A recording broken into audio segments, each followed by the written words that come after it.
ذاك اليوم خويا على شريق الطريق على درب كرفله، والله صعدنا الجامع وكان يودن الجسر. صعدنا الجامع عدن الجسر، تاخرنا قمنا نمشي على كيفنا على مود اللحق ونشوف ذاك الحادث المعسف. حادث مؤسف حقيقة.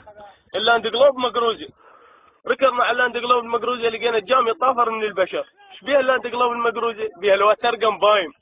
الوتر قنبايم ردت لي درنا فيه عرفيه تصلح الوتر قنبايم، ما حصلت وتصفط علينا حوفر قمره ودبل قماره سمره. قلت له بروح ابوك ما عاد قدرنا في عرفيه تصلح الوتر قنبايم مال لاند جلوب المقروزي. قال ما عاد بس جقوي الاسبانه، جقوي الاسبانه ما يفيدن. خويا ما طول لك السياره، فرشنا السالفه وقعدنا بصف البساط، بعدنا ما شربنا التفق والشاي قام يثور واحنا جوعانين. طبينا المطعم، قلت له بروح ابوك على حساب الجماعه كفر النباب وشماطه طور راس كبرها بصلاته.